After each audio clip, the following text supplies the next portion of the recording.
Yeah, but now moving over to our little bit more of kind of moving away from just the specific teams and more of our little more interesting part of the podcast. But we're talking a lot about my Chicago Bears and this Tyson Bagent thing.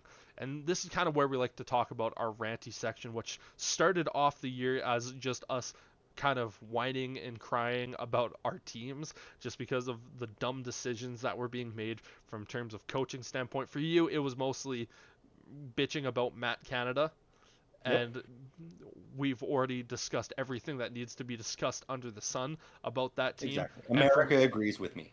yes, yes, Anytime Pat McAfee's got a live show, a Fire Matt Canada chants yeah, everywhere, which is always. hilarious. Yeah, in Uh, Utah yeah, yesterday. yeah. Yeah, like I was like, oh my god, like this is even Pennsylvania, like it not even an eastern state, and they're chanting Fire Matt Canada. Yeah, that is Like, a Mormon state, baby. They are yeah, they are going that out there and screaming fire Matt Canada. Pittsburgh will riot if they offer him an extension at the end of this year. Oh, if Matt Canada is somehow on this Pittsburgh Steelers next year, Yep. I'm going to have to call your wife and be like, you need to take away anything that's sharp, anything that has, tensile strength that, can support you, and just be like, it's basically, it's going to be putting you in a ghillie suit in a padded room where you can't hurt yourself. Because that is ultimately what a lot of Steeler fans are going to be feeling if Matt Canada is still on this team next year. Yeah. Yeah. He can't be. He shouldn't be on any team next year. He can go coach his son's like Flag football flag team. football team or whatever. Yeah. Like, because no, he just no. Now, you and I, we're good buddies. We've been buddies for years now at this point, and the true hallmark of sports friends is ripping and hating on each other's team. But at the end of the day, showing each other a little bit of love for your team. And I've said this. I will never root for the Steelers, but I'll show them love when they deserve love. And for me, I've been screaming this just as loudly as you have, where it's this guy needs to go. Yep.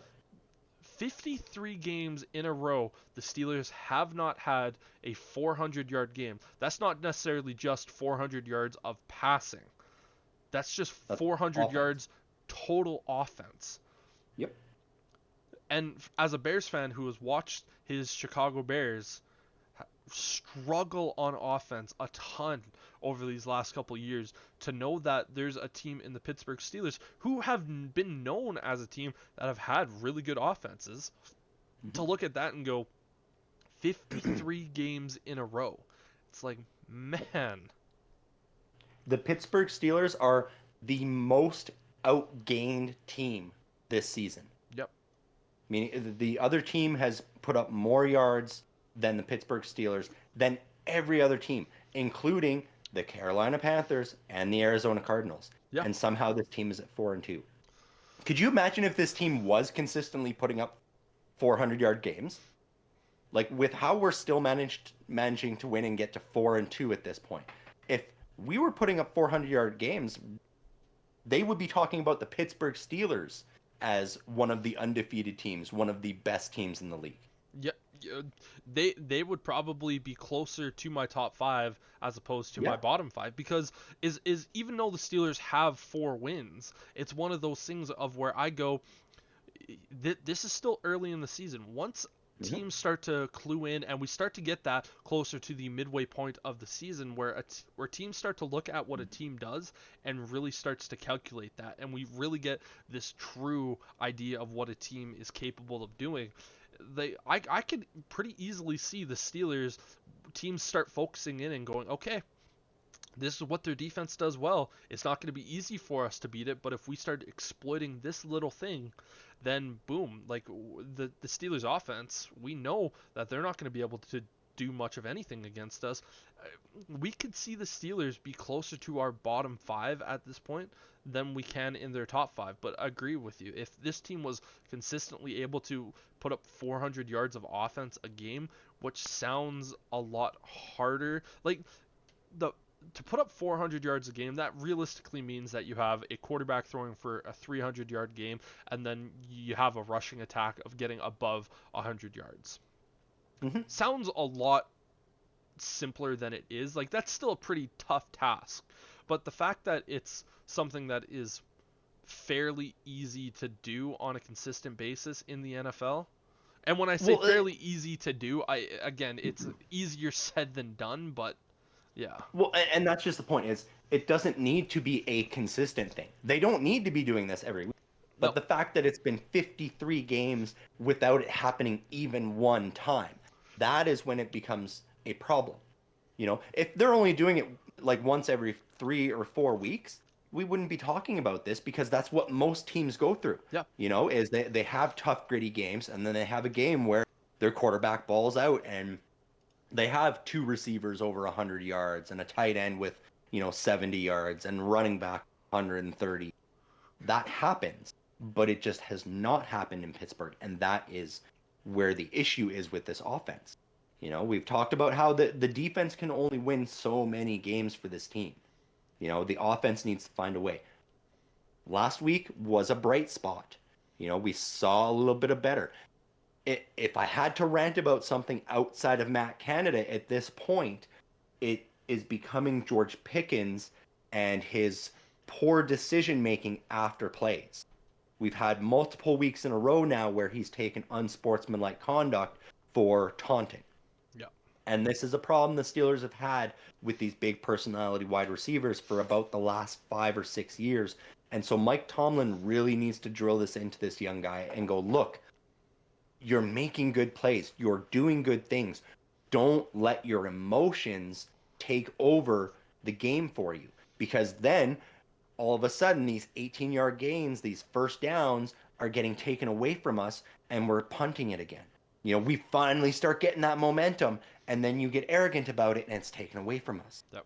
And so that is something that now Mike Tomlin needs to step in and go, okay, this is what we have to get under control. Because if you do, we saw it last week. Deontay Johnson was back, and he was showing some flashes. Unfortunately, it sounds like he may have aggravated that hamstring a bit. So I'm now looking more at DeAndre Hopkins maybe coming over. Who knows? We may see Henry go to the Ravens and Hopkins come to the Steelers, and the Titans just selling off to the AFC North. It might be something that the Steelers have to look at if this is going to be a problem for Deontay Johnson going forward in the season, because it's obvious we do need something to complement George Pickens. Pickens plays well, but teams have started to key in on him, and Deontay Johnson was in line to have a great week last week, if not for those couple of bad penalties that brought plays back. Yep. And so that's just it. Pickens needs to get his emotions under control and use that as fire. You use that on your next play instead. And instead of taunting, go out there with the next play and get another big gain. Use that emotion there and channel it.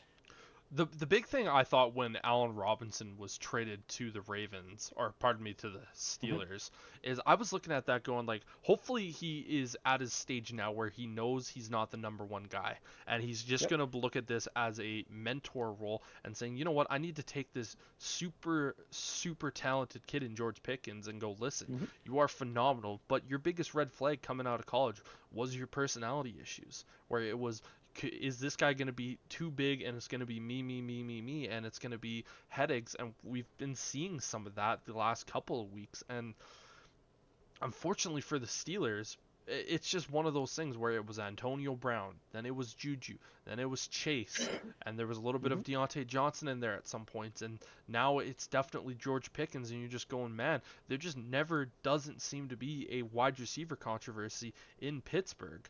Yeah, these guys are producing, but, for as much as Pittsburgh likes to be this team of, it's never the individual, it's the team, they have sure drafted a ton of individuals.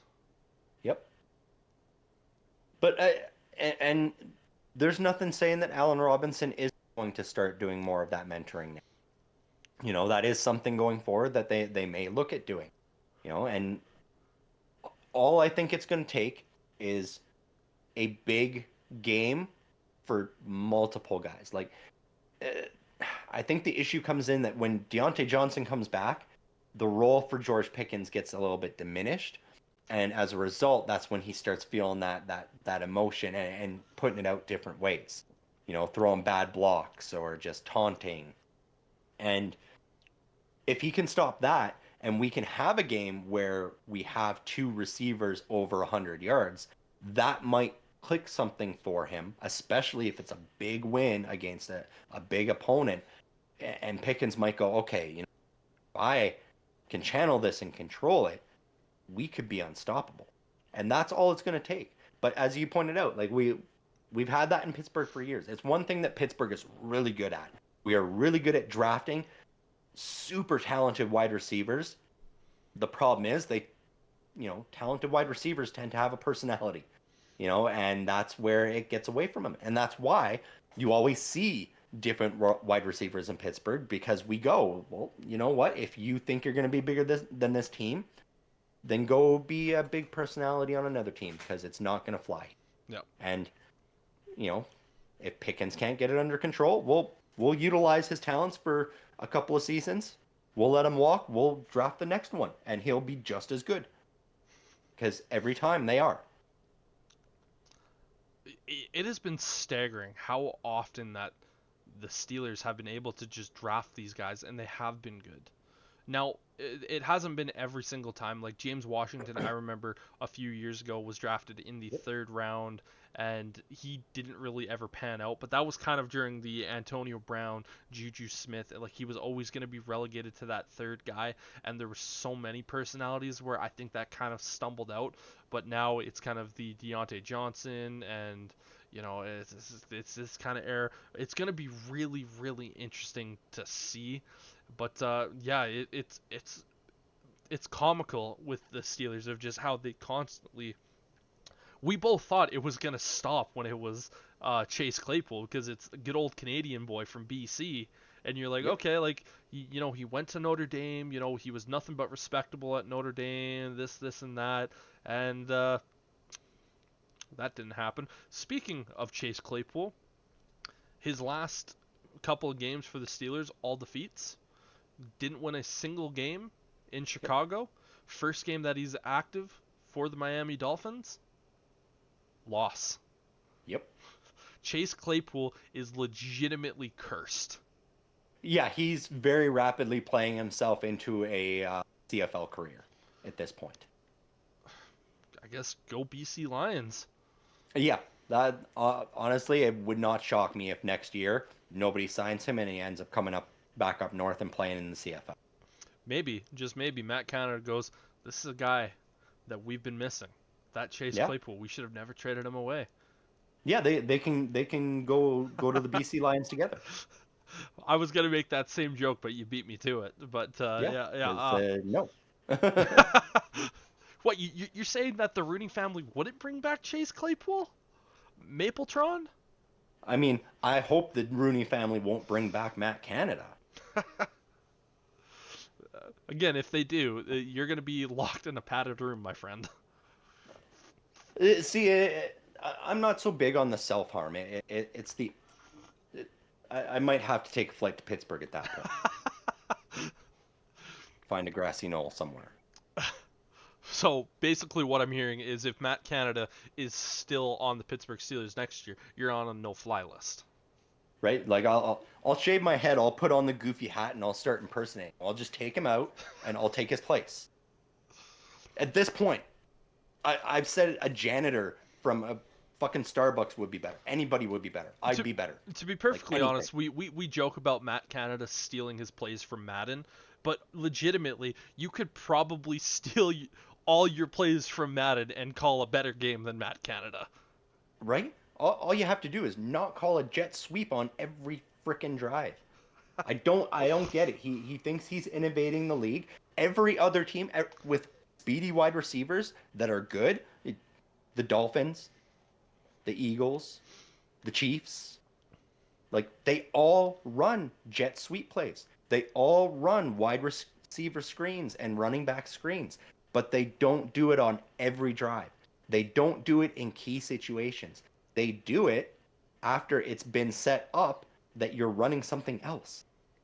You Yeah. know, the fact that these teams can look, last week against the Rams, Kenny Pickett saw it. Like there were 7 guys on the right side waiting for that jet sweep to come across because it's the exact situation where Matt Canada would call it, and they lined up that exact way. And so they're like, oh, let's just all shuffle over here. We'll close all these holes up. They won't get anything. But that's where I say Kenny Pickett has to continue that going forward in recognizing those plays, calmly audibling out of it, and succeeding. Yeah. And that's what it comes down to. It's just this team is going to have to be faster at getting to the line and allowing Kenny Pickett to read. You got to start getting into this Peyton Manning mindset. It's like, I need to be the one calling the plays. Let's get up to the line. Give me 12, 13 seconds so I can see what they're going to do, and then I can switch it to a run. And that's what I like too, is he doesn't just audible it to a passing play. He goes, what's best in the situation? There's only 3 guys blocking on this side. I've got 3 rushers, 4 blockers. The numbers are in my favor. I'm going to run it up the left side. Without a doubt. I hope to see some more of that, especially this week against the Jaguars, because as you pointed out, they don't necessarily have one of the best defenses out there. It's ultimately this game against the Jags is that Steelers defense going to be able to stop ETN? Yeah. Because even TJ Watt's like, man, our run defense still is not great.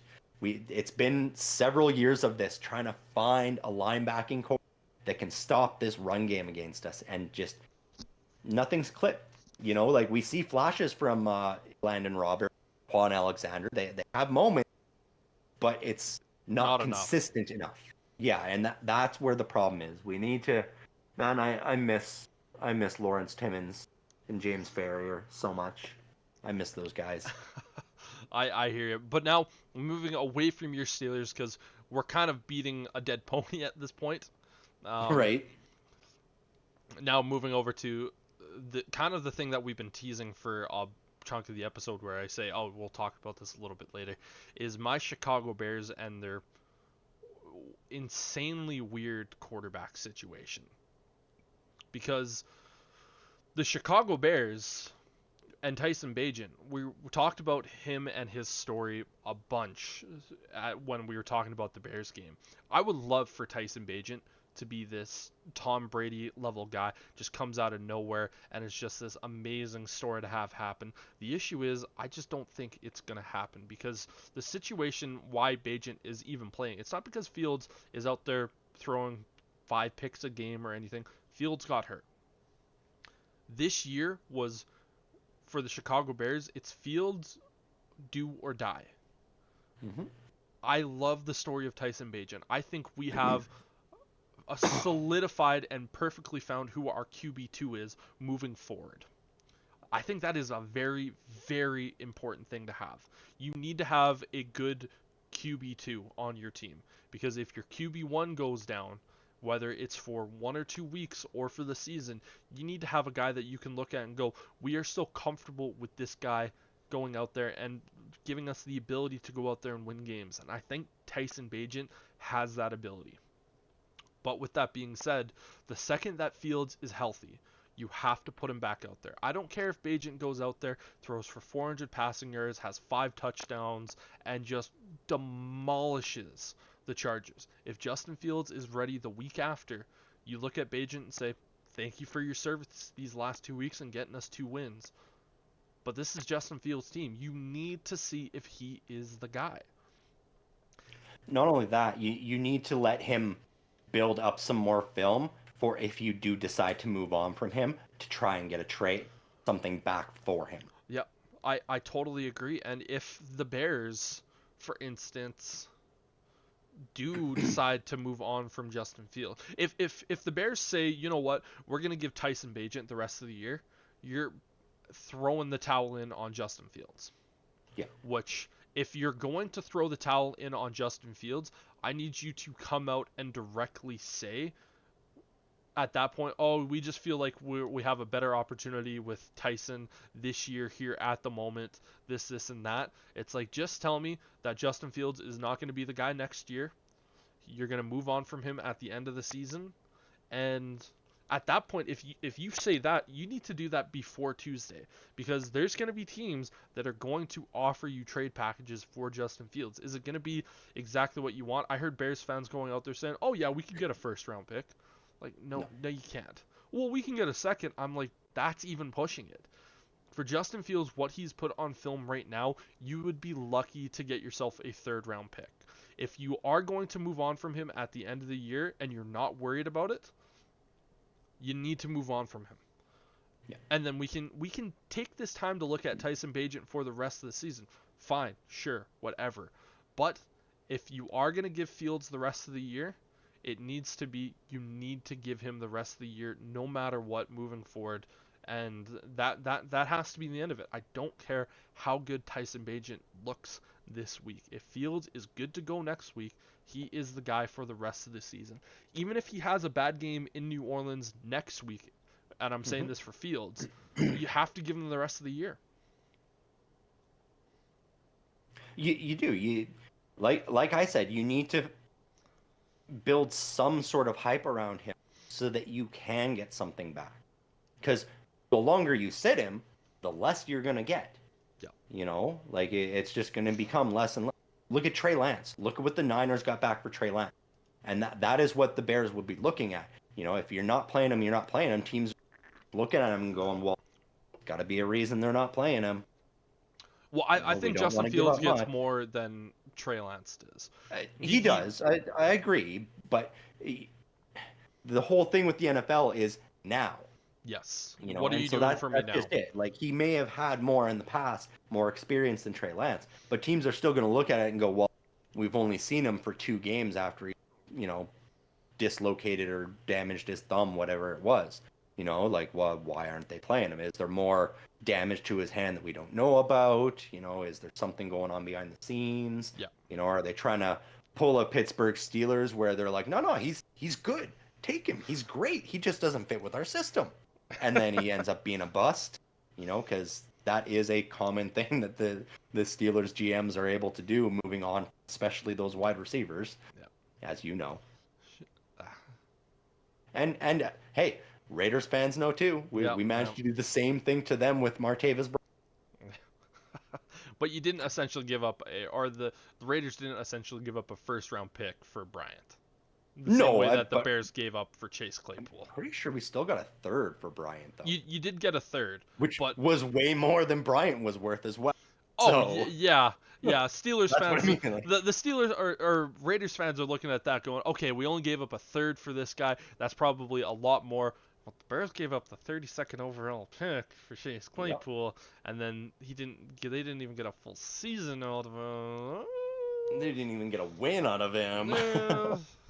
We got 1 touchdown out of him. Like, Yeah, but you're exactly right, and you know it's so unique seeing the parallel with Tyson Bagent to Tom Brady, since you mentioned it, because it was the same thing for Brady. Brady came in when Drew Bledsoe went down hurt. You know, it wasn't that Drew Bledsoe was playing badly. You know, that Patriots team at that time was half decent. They were on a climb already. They were a team that you could see making the playoffs and potentially going exactly. And then Bledsoe went down, and this 6th round pick comes in and performs admirably, and they're like, hey, maybe we got something here, you know. And it was a long time ago, so don't recall if Bledsoe got his job back at any point, and then the Patriots moved on from him, or if that injury was severe enough that it was just Brady's team from then on. It was pretty much what it was is that he was out for a significant period of time, but Brady had played so well at that point. They were like, okay, Drew, like we got to see what this guy is for the rest of the year. His hand is so hot here at the moment, and then obviously once he won the Super Bowl, Bledsoe I think went to Buffalo the following season, and it was just one of those things where he kind of did his thing in Buffalo for a little bit, but yeah, it was pretty much he was out for a significant period of time, and Brady had just played so well. It was like, we can't really take him out because the team is just running so well. And I mean, the other difference too is, that Patriots team, like you said, they were good enough. They weren't sitting on a potential first overall pick with a generational quarterback coming into the league in that next draft anyway. Yeah. And so because we could have seen a different story if that was the Bears are sitting here, even if they go with Bagent going forward, if you still end up with that first overall pick, you're still looking at Caleb Williams going, how do we choose Bagent over Williams?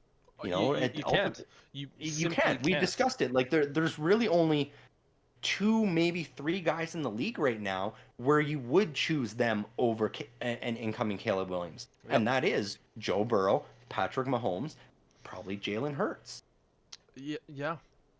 Right? Beyond those three, that Eagles organization, I wouldn't put it past them. They had that first overall pick. I could definitely see them choosing Caleb Williams over Jalen Hurts.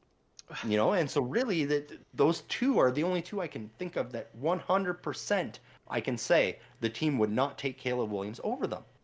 We're going to get into some of the quarterback conversation in a little bit, but the last kind of thing that I was teasing with the Bears stuff is you were saying, obviously, you're saying, oh, you're kind of hoping that the Bears lose out for the rest of the season, and because you want those two really high-end picks. But here's the thing, is that I agree with that. I want to see the Bears win.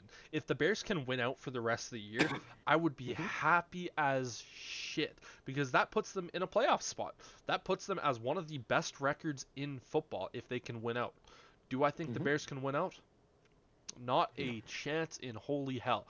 I think the Bears have potentially 2 more wins under their belt this season, which gets them 4 wins. Unless math has suddenly changed, and I'm not going to get into the political conversation of people saying now math is different and they don't mean this and that. And as you have that little giggle, we both look at that and go, math is math. Why are we bringing politics into math? Regardless, moving forward off of that, that only gets you 4 wins. That does not get you a very, very high up pick. I would rather the Bears lose out this season, because the chances of them winning enough games to sneak into the playoffs is so unlikely that at this point you are only going to hurt your team moving forward. And with that being said, is that we've looked at this Carolina Panthers team and they have been absolutely horrible this year. They're going up against the Texans, who we talked about as them being a very, very good team. They're not immune to losing this game. This is a trap game for the Texans. It's a Texans team that is young. They're not there yet. They're not that team, but they could go out there, think too much or think they're too good versus the Panthers, lose. Boom. Right there. Panthers are back in it. Guess who the Panthers play in a couple weeks? They play the Bears. That's a situation where the Bears are going to be like, oh, we're going to try to win against you to knock you off, and the Panthers get that win. So right there, boom, the Panthers have 2 wins, and it could just start this thing where I don't think the Panthers are going to get more than 3 or 4 wins this year, but let's just say both teams finish with 4 wins. Well, guess what? The Bears at this point likely don't have the first or second pick. They're probably going to have a pair of top 5 picks. But you instantly moved on from that situation where it was, oh, hey, you have the first and second overall. If you continue to lose out, that just helps your team's case. I would hate for the Chicago Bears. Let's say the Panthers do hold on to the first overall pick. Great, we take Caleb Williams, sure. But I would hate for the Bears to have the 6th overall pick in the draft because they decided to win a couple of meaningless games, and the Bears suddenly miss out on a Marvin Harrison Jr. I'd be sitting back going like, you could have had Caleb Williams paired up with DJ Moore, who we've already talked about as being one of the top wide receivers in the league this year. And then you missed out on an opportunity to go out there and get one of the best looking wide receivers to come out into the draft since Larry Fitzgerald. Like, what are we doing, guys? Like, I don't think necessarily the Bears need to have 1 and 2.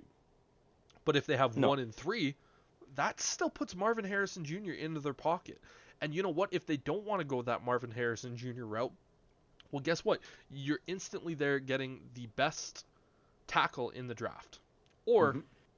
you go out there and get the best defensive player in the draft, Yeah. which is, I think, the kid out of Illinois in Newton, that defensive Hmm. tackle. And it's one of those things where this is a guy that's literally in your backyard right now. If you can get him with that, that instantly changes your defense. He Yeah. he is he is a Jalen Carter level defensive tackle. That's how good this kid is. He's just not playing for the national champions and a team that is just boom boom. That's like Newton for Illinois is just playing worlds, and he's easily the best pass rusher coming into this year's draft class. And for a team that has struggled, I would hate for the Bears to have, let's say one top 10 pick with due to the Panthers, and then to have them as like pick 11. I'm Yeah. looking at that going, that doesn't help you.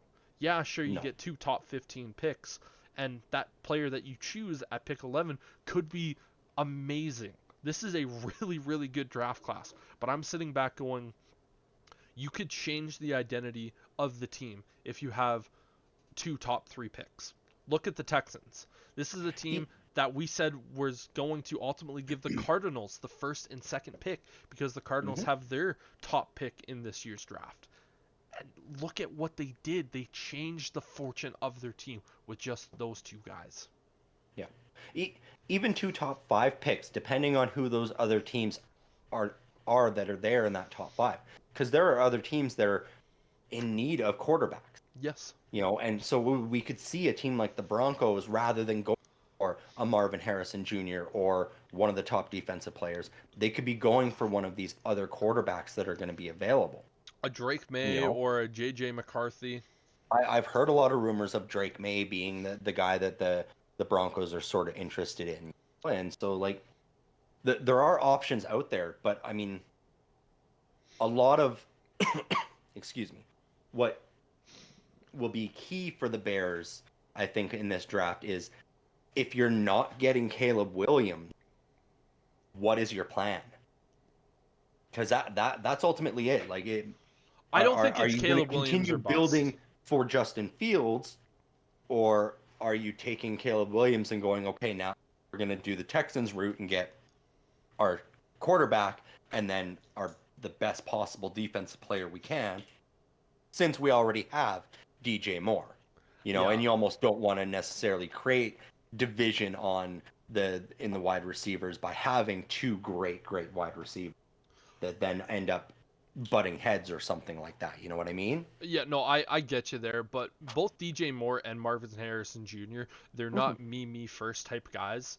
Like you listen to Marvin Harrison Jr. when he was on the McAfee show when they went Hmm. to game day there. Marvin Harrison Jr. he isn't that type of guy, which is another reason why I so badly want him on this team, because him and DJ Moore, they're just gonna look at each other and go, "We're both great. We're both Hmm. unbelievable. Let's go out there and cause havoc. There's going to be a game where you get 150 yards and 2 touchdowns, and I'm only going to get 50. But then there's going to be a game where I get that. And then there's going to be some games where we're both rocking with 150 yards, multiple touchdowns. The team wins by 35. The team puts up like 50 points, and people are going to go, "Whoa, you can't put these two guys into the same team Yeah. together." And like, how you're going to And it works. Like, I get that. Like, yeah. as long as you got guys that are on the same page, it works. Look at AJ Brown and Devon. Look at Tyreek Hill and Jalen Waddle. Yeah, It is a feasible plan. totally It's just possible. it's just, is Justin Fields going to be able to capitalize on that, or is this something where the Bears need to make sure they're getting a Caleb Williams? I You know, don't and think it's Caleb Williams or bust. I think you could be more than happy with a Drake May or a JJ McCarthy. I really, really do. Now, I still think Caleb Williams is without a doubt the number one guy. He has to be.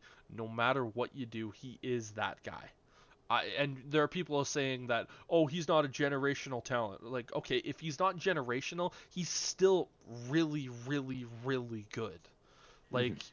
and if you put the right coach with him and develop him properly, like it's going to be really difficult to not see him be a really, really good quarterback. Like Could he be on par with, let's say, a Trevor Lawrence?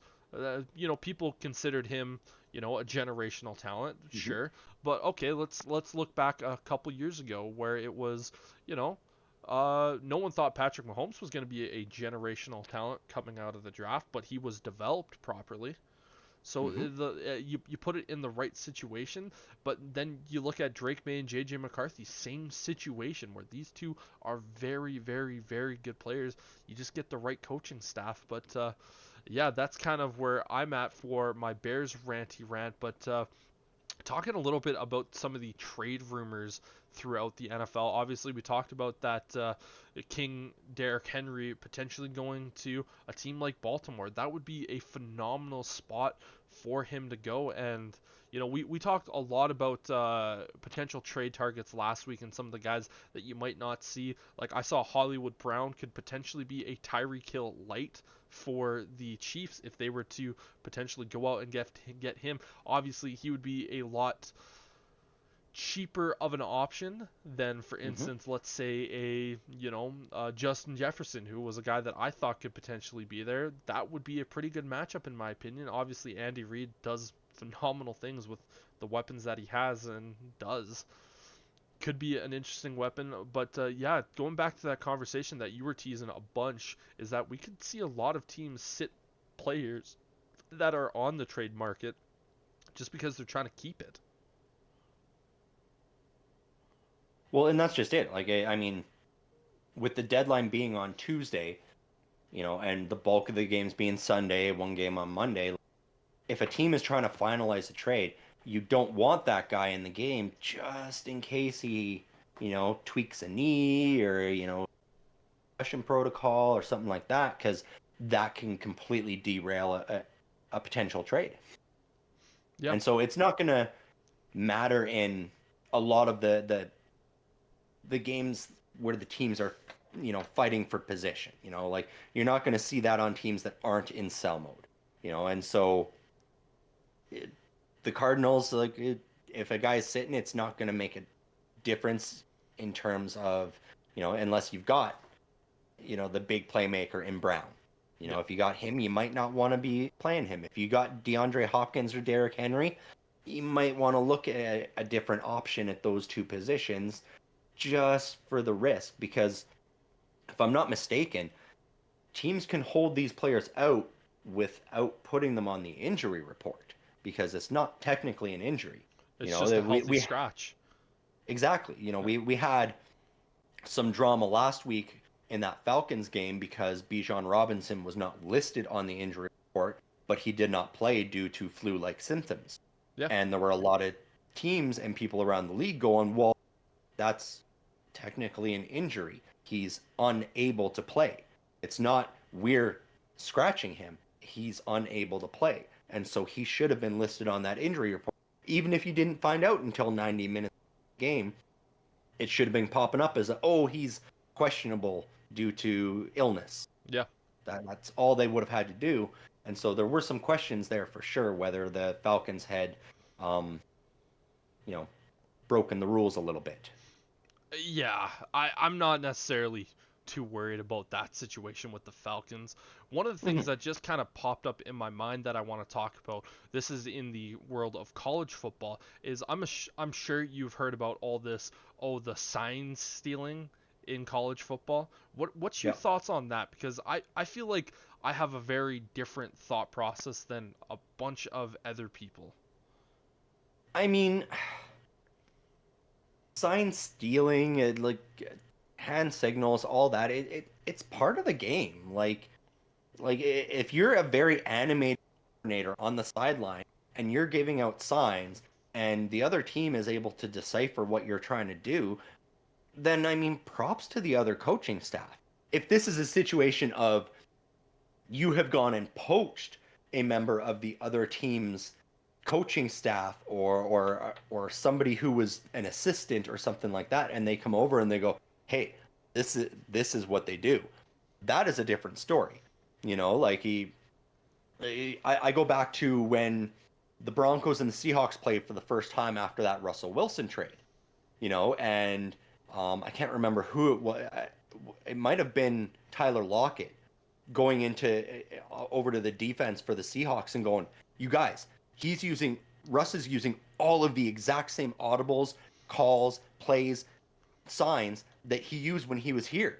Like, this isn't us stealing anything. This is just him not being innovative enough, them not being innovative enough to come up with new signs. We know what they're going to call. In situations like that, that's on the team making the calls. I don't consider that stealing. That's just being intelligent enough and being aware of what's happening to be able to exploit a mistake made by the other team.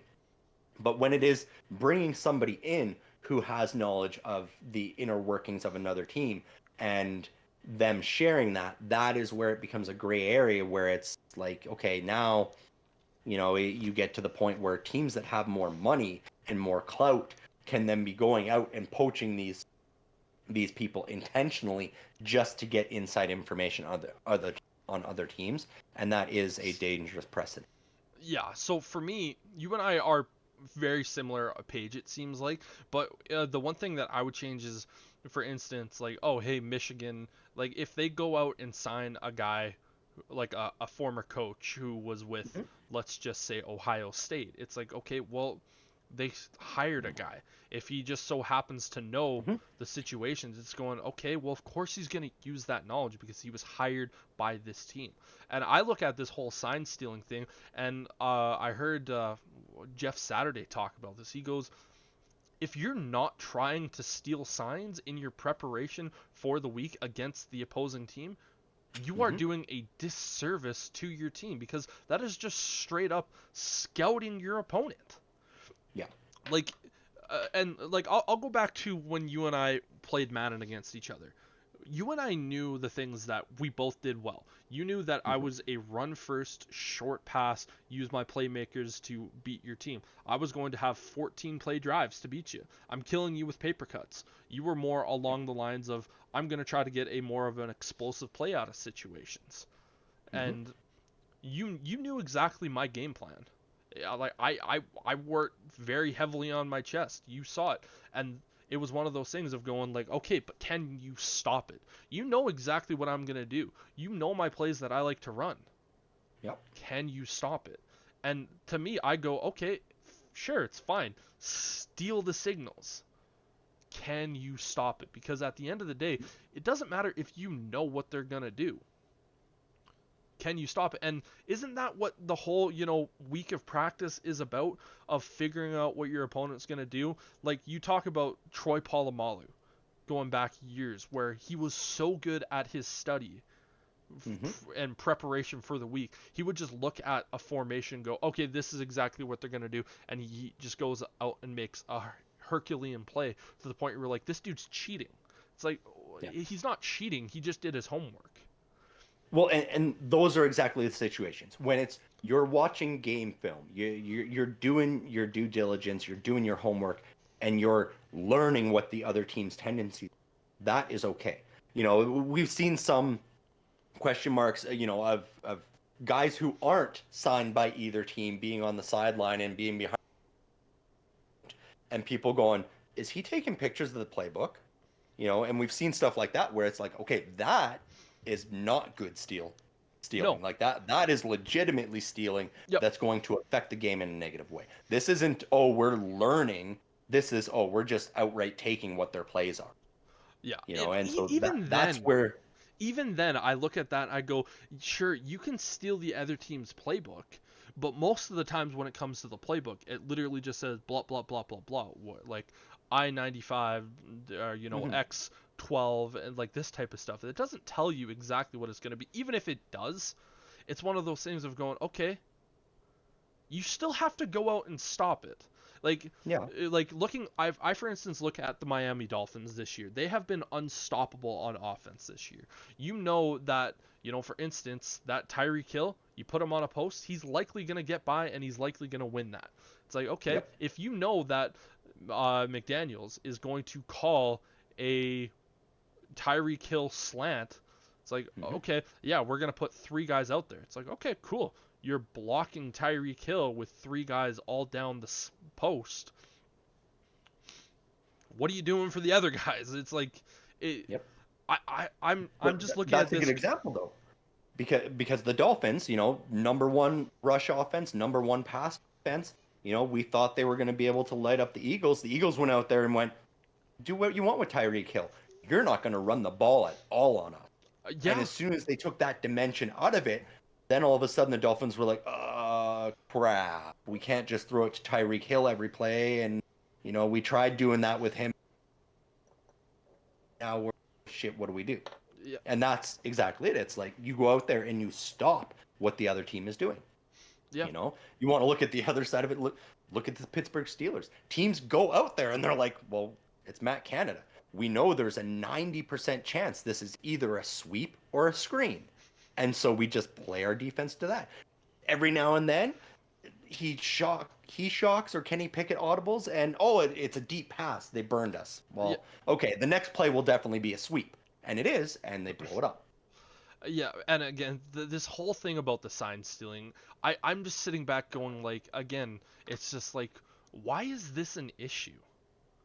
Like, As it's I being said, I think blown up a it lot comes down to more the guys who are like actively dealing as opposed to learning. That I think is the difference. Because you can say, I don't care if a guy's there and he takes a picture of the playbook, but you can't tell me that like if your coach has like some coaches, the way they do it, they don't just have the playbook and they're just picking random plays. Some of them have it designed out. This is what we're going to do in this order, and then they've got a couple of situational plays. And so you can't tell me that if there was a Packers fan on your Bears sideline that managed to get a picture of that and send it to the Packers, and then they go, we know this is the play they're going to run. We know they're going to run it inside on second. We know they're going to pass DJ Moore on a slant play on third down. And in those situations, then you know exactly what you have to call, and it's going to be easier for you to stop that at that point. totally. Those are the steals where I don't agree with. Yeah, If but you that pretty much what you're doing is scripting out your plays. The only time you really see scripting out is about the first 10 plays of your offense. Other than that, it's the coach looking at what the situation has been so far, and what those scripting plays ultimately are designed for is to test the defense on what you saw in film, and they're just kind of moving forward and going, okay, like these are our test plays against what we saw on film, what we think might work, and ultimately trying to set up for everything else. And yeah, obviously you don't want the opponent to see that, but everything else after that point, I'm just kind of like, you got to be able to stop it. Yeah, you got a leg up, but you have to go out there and stop it. That's true. It's just that part of it that I don't agree with. If you're actively, like, legit just taking screenshots and taking the actual play, like, it goes back to Bill Belichick filming other teams' practices. Like, that's too much. Oh, I agree. Like, I agree. you need to be watching game film and pulling film from other areas. You can't just go out there and watch what a team is practicing. This is what we're doing. Okay. All right. I'm going to go and script my own defense to stop this now. Yeah. Like, that is the point where it becomes cheating as opposed to learning. No, I totally agree with you on that. But the thing is, in college is yes. It's well, and like, back oh, to what they're you said, they're like, if you legit just go out and hire a guy who's no longer under contract to come to Ohio State, who used to be at Michigan, that's legit. It's more, I'm talking when a guy is still under contract over there and you go, hey, we'll give you twice the money if you break your contract there. Come over here and bring whatever you can with. that's a total violation, and it shouldn't happen for sure. Exactly. That's one of those things. But a lot of the things that I'm hearing right now with college, it's like they looked over at our sidelines and they saw the signs that we were putting up there, and they knew what we were gonna call. It's like, okay, that means they're smart. That means they did their homework. Like, don't be crying and complaining about that. You should have done the exact same thing on the opposite side. Right? You should know exactly. Or do what some of these other teams do when you're up against a coach that's really good at doing that you have decoys out there. I've seen it before in college where you've got 3 guys giving out different signals for the play, and each time it's a different one of them that the players are supposed to actually be listening to. And so you need to adjust as well when you start encountering that, because there are some geniuses out there that are able to figure out what your signs are. And at that point, you have to go, okay, we need to adjust. We need to figure out a way to get past this. Yeah. But yeah, that you and I are basically on the exact same page about this whole thing. Yeah. I think it is just being so unbelievably blown out by it. Like Lincoln Riley going out there and saying, "Oh, so and so team is stealing my signs." It's like, dude, like everyone is doing it. Yep. And at that point, you got to go, well, Mr. Riley, maybe you need to be a little bit more innovative. Exactly. You know, maybe the problem is you're starting to become a little too one-dimensional, because you're like, I got Caleb Williams, I got one of the best quarterbacks ever. I can just call 3 or 4 plays and it's all good. Until these other teams are going, no, we know how to stop this. Mm-hmm. And they stop it, and you don't have a way to pivot to something different. You know, we saw it with oh God, why am I blanking on his name right now? LA Rams. Oh, Sean McVay. Sean McVay. Yeah, we saw that with him. That first year he went to the Super Bowl, he was one-dimensional all season long. And you and I talked about it. It's like, man, if you can shut down his little inside run and his play action pass slant, you shut those 2 plays down, the Rams can do nothing. And what did the Patriots do? They bullied them. Held them to 3 points because they shut those 2 plays down. And that's just it. Like that wasn't cheating. That was just knowing your opponent and going, they only have 2 plays. Yep. That was Sean McVay's biggest flaw for the first few years before he finally won that. It was he's just not able to adjust. If he can get the game plan from the start of the game and get that right, it's boom. Like, you're not going to lose to him because he can exploit your team. But the second that you can show that you can adjust, he struggles to make adjustments. He's now made that adjustment in his career, and the Rams are a fairly good team because of it. And yeah. But I feel like that was a phenomenal ranty section here today, but I don't have anything more. If you have anything more, then no.